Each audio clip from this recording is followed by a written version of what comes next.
आप सभी को प्रभु यीशु के नाम में जय मसीह की। हम स्वागत करते हैं आपका प्रतिदिन के वचन में। और आज का वचन जो हमारे लिए लिया गया है वो पहला यूहन्ना की पुस्तक 5 अध्याय उसके 4 वचन से है, जहाँ पर इस प्रकार से लिखा हुआ है, क्योंकि जो कुछ परमेश्वर से उत्पन्न हुआ है वह संसार पर जय प्राप्त करता है, और वह विजय जिससे संसार पर जय प्राप्त होती है हमारा विश्वास है।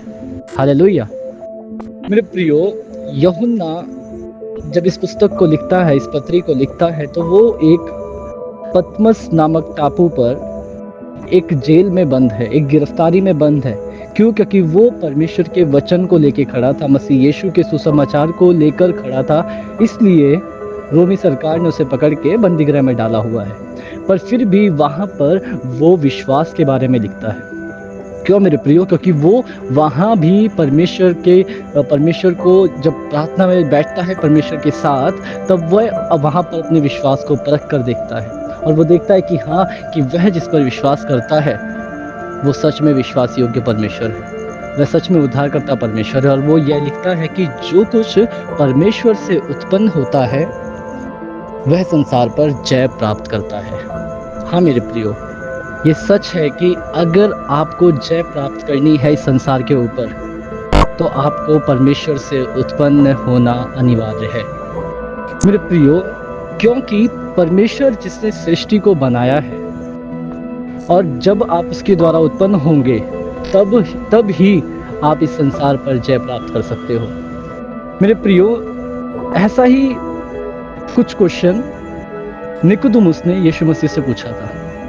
उसने कहा था, हे प्रभु, मैं दोबारा से कैसे जन्म ले सकता हूँ? मैं कैसे अपनी दोबारा माँ की कोख में जा सकता हूँ? मैं तो इतना बुजुर्ग हो गया हूँ। परंतु यीशु मसीह ने उसे समझाया कि मैं यहाँ पर शारीरिक जन्म की नहीं, परंतु आत्मिक जन्म की बात कर रहा हूँ। तो उसी प्रकार मेरे प्रियो, जब आप और मैं परमेश्वर में नया जन्म लेते हैं अपनी आत्मा में, तो आप इस संसार पर विजय प्राप्त कर सकते हैं। उस समय आप इस संसार के गुलाम नहीं रहेंगे, और ना ही आपको ये संसार अपने ओर खींचने पाएगा, क्योंकि अब आपकी जो आत्मा आपके ऊपर प्रभुता करेगी और वो परमेश्वर की बातें आपको सिखाएगी। और इस संसार में किस तरीके से आपको रहना है, किस तरीके से आपको सफलता पानी है, किस तरीके से आपको परमेश्वर का गवाह ठहरना है, किस तरीके से आपको अपने जीवन का निर्वाह बहुत ही अच्छे से करना है, वो सब कुछ परमेश्वर का पवित्र आत्मा आपको सिखाएगा। और इस संसार पर आप जय पाएंगे, और विश्वास के द्वारा जय पाएंगे। तो क्यों ना मेरे प्रियो, अगर आप और मैं अभी भी परमेश्वर में नए जन्म नहीं लिया है हमने, तो हमें लेने की आवश्यकता है। अगर आप चाहते हैं कि आप इस संसार के ऊपर जय पाएं, अगर आप चाहते हैं कि आप बार बार उसी पाप में दोबारा फंसते जाते हैं जिसको आप छोड़ने की कोशिश करते हैं, उन्हीं गलतियों को दोबारा करते जाते हैं जिन्हें आपको दोबारा करने की कोशिश करते हैं, ये संसार आपको शायद गुस्सा दिलाता है, ये संसार शायद आपको आपका धैर्य को बहुत ज़्यादा कम कर चुका है।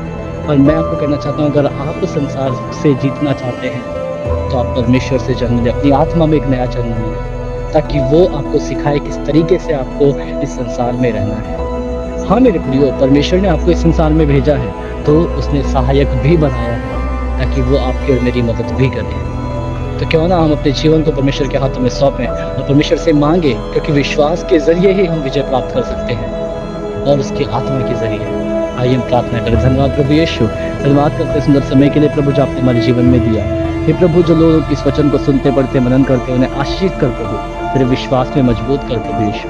धन्यवाद करते, मेरी इच्छा नहीं परंतु आपकी इच्छा पूरी हो। पिता उद्धार करता प्रभु यीशु के नाम से मांगता हूँ, आमीन। हालेलुया। आप सभी को प्रभु यीशु के नाम में जय मसीह की। आपका दिन शुभ।